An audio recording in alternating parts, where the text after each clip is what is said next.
एक पंडित जी एक बार एक गांव में गए। उन्होंने कई दिन तक लोगों को श्री भगवत गीता की कथा सुनाई। गांव वाले उनके प्रभावशाली वचनों से बड़े प्रभावित हुए।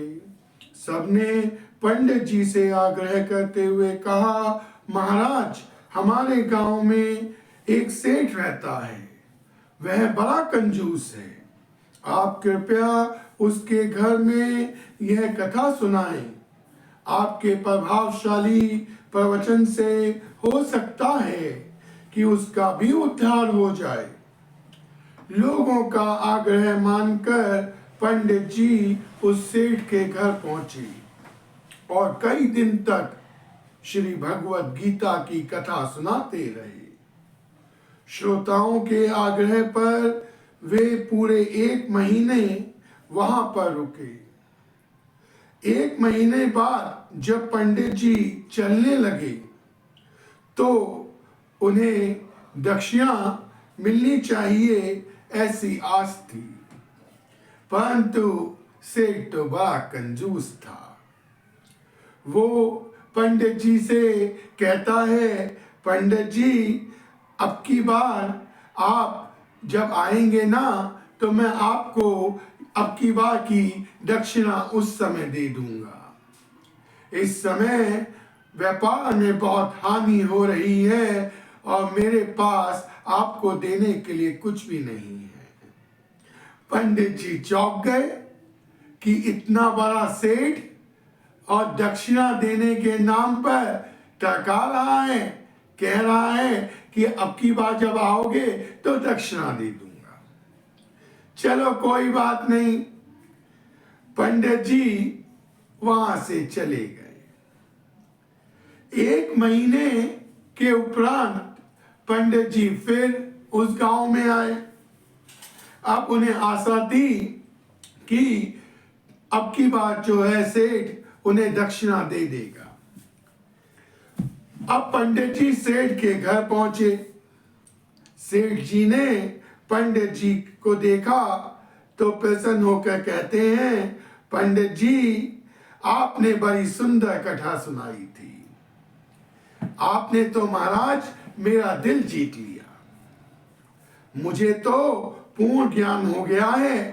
पंडित जी खुश हो गए कि चलो, परिश्रम बेकार नहीं गया, अब मुझे दक्षिणा मिल जाएगी। अब पंडित जी ने पूछा कि भाई आपने क्या ज्ञान लिया है? अब मुझे आप दक्षिणा दे दीजिए जो आपने वादा किया था, और क्या ज्ञान प्राप्त हुआ मुझे बताइए। वो सेठ कहता है, पंडित जी, आपने मुझे बताया था ना, दुर्योधन ने श्री कृष्ण के सुझाए गए समझौते को ये कहकर ठुकरा दिया था कि बिना युद्ध के तो सुई की नोक के बराबर भी जमीन नहीं दूंगा।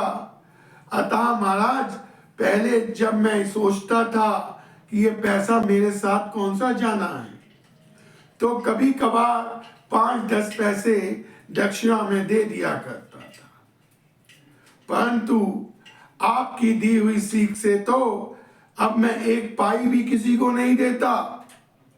सेठ जी खुश होकर बोले। अब पंडित जी ने सोचा कि ये तो बड़ा स्वार्थी निकला, सिर्फ अपने मतलब की बात ग्रहण की इसने। मैंने कर्ण की कथा भी तो सुनाई थी, उसे नहीं इसने अपनाया। पंडित जी मन ही मन उसे कोस रहे थे। तभी पंडित जी को उनके बेटे की याद आई कि बेटा भी कथा सुनने के लिए बैठता था। पंडित जी उसके बेटे के पास गए और उससे बोले कि बेटा, तुम्हें याद है ना, मैं पिछले महीने यहाँ पर रुका था और तुम सबको मैंने श्री भगवत गीता की कथा सुनाई थी। बेटा पंडित जी को देखकर प्रसन्न होकर बोला, पंडित जी, अहो भाग्य कि आपके दर्शन हमें दोबारा मिले।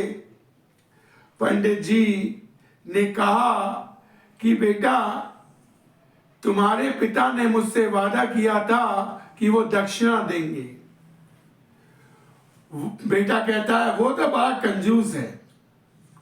आपकी कथा मैंने बहुत ध्यान से सुनी थी, मुझे बहुत अच्छी लगी पंडित जी, मेरी तो किस्मत खुल गई। आपने बताया था ना कि कंस ने अपने पिता राजा अग्रसेन को जेल में डालकर मथुरा की सत्ता हथिया ली थी। मैं भी अपने कंजूस पिता को मारकर दौलत हथियाने की सोच रहा हूं। फिर पंडित जी, मैं आपको इतनी दक्षिणा दूंगा जितनी आपने सोची भी नहीं होगी। वो बड़ा कंजूस है, मुझे भी एक पैसा नहीं देता। मैं कंस से कम कौन सा हूं? ये कहकर सेठ का लड़का खुश होकर बोला। पंडित जी ने सोचा ये तो अपने बाप से भी बढ़कर निकला। दक्षिणा अभी तो इससे भी नहीं मिलेगी। ये तो कह रहा है कि पहले अपने बाप को मारकर सत्या हथियाऊंगा, उसके बाद ही दक्षिणा दूंगा। पंडित जी वहां से उठकर भी चल दिए। वे कमरे से बाहर निकले ही थे कि सेठ की पत्नी दिखाई दी। पंडित जी ने सोचा कि चलो कोशिश करके देख लेते हैं, शायद इसको श्रीमद् भगवत गीता की कथा समझ में आ गई हो। अब पंडित जी को यह भी पता था स्त्रियां वैसे भी धार्मिक प्रवृत्ति की होती हैं। ऐसा सोचकर पंडित जी सेठानी के नजदीक गए। पंडित जी को देखकर सेठानी बहुत खुश हुई।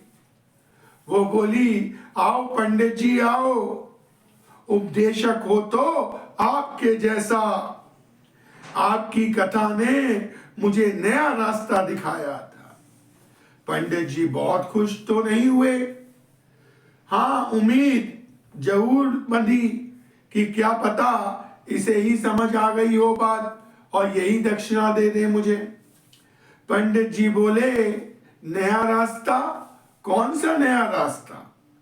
सेठानी खुशी से बोली, आपने श्रीमद् भगवत गीता की कथा में बताया था कि श्री कृष्ण भगवान जी ने अर्जुन से कहा था कि मेरा स्मरण करते रहो और युद्ध करो।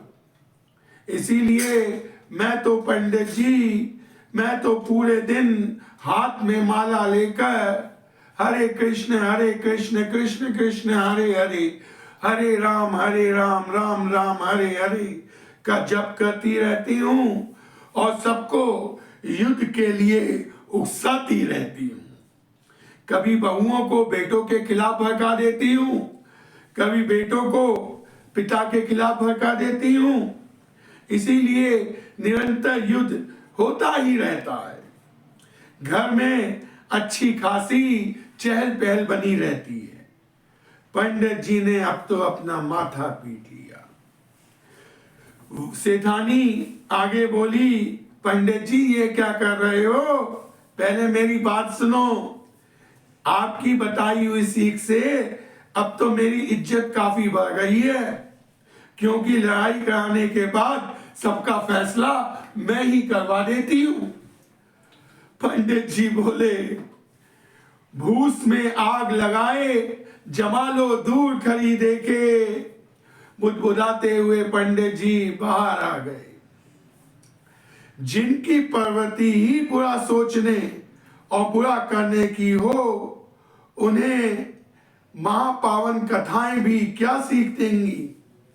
ऐसे लोग तो हर चीज में बुराई ही निकालते हैं, बुराई ही ढूंढते हैं और वे हमेशा बुरे ही बने रहते हैं। हर बात में ऐसी खोज करने वाला स्वार्थी ज्ञान कहलाता है।